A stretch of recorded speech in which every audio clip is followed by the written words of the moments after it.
मुझे अफसोस की बात यह होती है कि हमारे देश के लोग क्यों नहीं समझ पाए 2014 में कि फिर से उसी सरकार को ले आए। हमारे 83 करोड़ लोगों को इन्होंने भिखमंगा बना दिया। अनाज देते हैं, वो बेचारा जब ये भी अनाज देंगे तो खाना खाएगा। CIC, CBI, ED, मुझे समझ में नहीं आता कि सरकार इसमें इंटरफेरेंस क्यों कर रही है। देश को तो गरीब बना ही दिया, देश को तो बेच ही रहा है, ऑटोनॉमी को तो खत्म कर रहा है और एक नफरत का भावना पैदा कर दिया है। देश में जो एकता और अखंडता होनी चाहिए उसको भी उन्होंने खतरे में ला दिया है।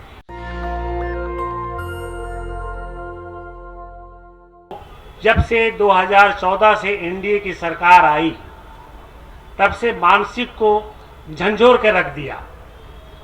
जबकि इसके सरकार में हम 2019 तक डायरेक्टर जनरल रहे और हमने इनकी मानसिकता को देखी। हम लोग जिस बाबा साहब ने संविधान लिखे उस संविधान के साथ ही इन्होंने खिलवाड़ करना शुरू कर दिया। आप ये सोचे, सिर्फ ये सरकार ने नहीं, सभी सरकार ने। जब बाबा साहब ने संविधान लिखा तो अमेरिका का कोलंबिया यूनिवर्सिटी 3 जून 1952 को बाबा साहब को LLD की डिग्री दी, जबकि हमारे देश को उनको भारत रत्न देने में 1990 में दिया। अब आप सोचिए कि सभी सरकार की मानसिकता क्या होगी। लेकिन 2014 से जो सरकार आई है, खाली कुछ बातें आपको बताना चाहता हूं जो आप जानते भी होंगे और कुछ मैं बताना चाहता हूं। जितने सरकारें बनी 1947 के बाद सभी ने पब्लिक सेक्टर यूनिट को बनाया। 345 पब्लिक सेक्टर यूनिट बने, बड़े बड़े। 70 साल में उन्होंने बनाया। लेकिन 214 में जो सरकार आया वो 7 साल में ही 135 सेक्टर यूनिट को बेच दिया है। ये बेचने के कारागार पर ले आया है। आप किसी भी देश में जाइए, डी इन्वेस्टमेंट विनिवेशन मंत्रालय नहीं होता। इस देश इसमें जब एनडीए की सरकार आई, चाहे वो बीजेपी के एनडीए की सरकार वाजपेयी जी के समय में हो या अभी की सरकार हो, उस समय भी 4 जो हमें प्रॉफिट देता था, Balco, Bharat aluminium limited, zinc limited, Indian petroleum corporation, VSNL, ये सारे हमारे प्रॉफिट देते थे। इंडियन पेट्रोलियम केमिकल किसको बेच दिया गया? रिलायंस को बेच दिया गया। तो ये सरकार की जो नीति है उसी नीति पर ये चलता आ रहा है। मुझे अफसोस की बात यह होती है कि हमारे देश के लोग क्यों नहीं समझ पाए 2014 में कि फिर से उसी सरकार को ले आया। ये मुझे बड़ा दुख लगा।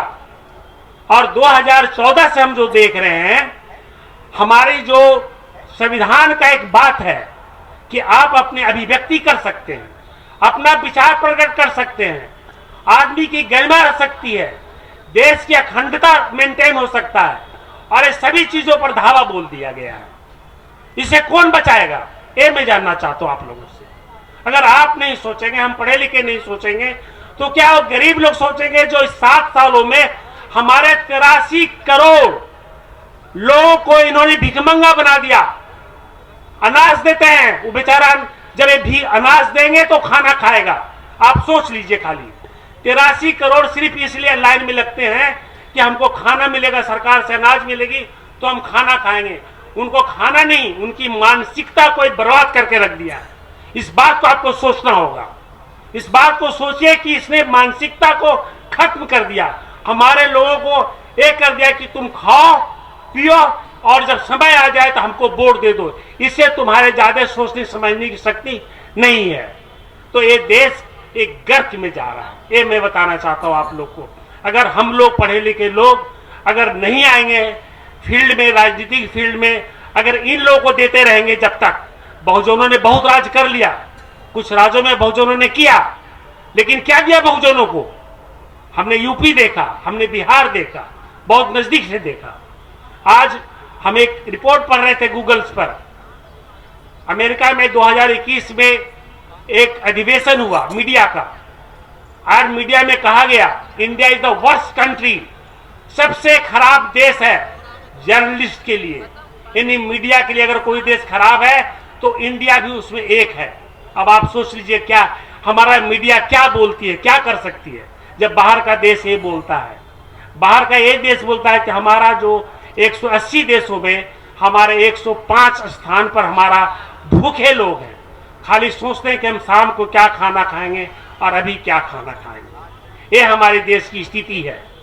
एक ऑटो बडी होता था, Indian statistical service, CIC, CBI, ED, मुझे समझ में नहीं आता कि सरकार इसमें इंटरफेरेंस क्यों कर रही है। इस बात पर आपको सोचना चाहिए कि सरकार इसमें क्यों इंटरफेरेंस कर रही है, इसमें ऑटोनोमस क्यों नहीं किया गया, क्यों, आखिर क्यों, क्या बात है। मैं एक बात RSS से पूछना चाहता हूं, मैं तो डॉक्टर हूं और ऑपरेशन करता हूं तो खून चढ़ाता हूं, एक आदमी का कान दूसरे खून में, और किसका खून है मुझे नहीं मालूम, हिंदू का है कि मुस्लिम का है। तो मैं RSS लोगों को बता देना चाहता हूं कि भाई हिंदू का खून मुस्लिम में चढ़ता है और मुस्लिम का खून हिंदू में चढ़ता है। जब दोनों का खून एक दूसरे में जाकर के बचा सकता है तो तुम हिंदू मुस्लिम क्या करते हो, हिंदू मुस्लिम की भाषा क्या बोलते हो। हमारे हर गांव में मुस्लिम रहता है, क्या मैं हर गांव से मुस्लिम को निकाल दूं? हमारे गांव में मुस्लिम और हिंदू भाई भाई की तरह रहता है। ये क्या तुमने एक जन्म, नया चीज को जन्म दे दिया, एक नया चीज को नफरत का जन्म दे दिया। 7-8 साल में इन्होंने एक नफरत का भावना पैदा कर दिया। देश को तो गरीब बना ही दिया, देश को तो बेच ही रहा है, ऑटोनॉमी को तो खत्म कर रहा है और एक नफरत का भावना पैदा कर दिया। देश में जो एकता और अखंडता होनी चाहिए उसको भी उन्होंने खतरे में ला दिया। इसलिए मैं चाहता हूं, समय आ गया है, ये समय आ गया है आप लोगों को सोचने का। और मैं चाहता हूं कि आप सभी पढ़े लिखे लोग हैं, आप सोचिए। मैंने बहुत विचार किया। मैं 2021 में यूपी में घूमा। यूपी में इसलिए घूमा कि ताकि मैं बीजेपी को हरा सकूं। हम लोगों से कहीं चूक हो गई, कहीं अखिलेश यादव जी से चूक हो गई और कहीं प्रशासन से चूक हो गई और अखिलेश यादव जी की सरकार नहीं बन पाई। हमने बहुत कोशिश किया क्योंकि हम जानते थे कि BSP, Bahujan Samaj party, BJP से मिल चुकी है और आज ही मिली हुई है।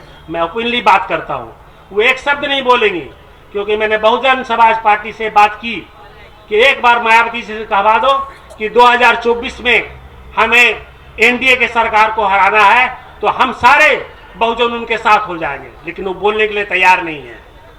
तो हमारे साथ क्या है, हम किसके साथ जाएंगे। एक आदमी है नीतीश कुमार, वो कब पलटी मार देगा कुछ समझ में नहीं आता, आज इधर है कल उधर है।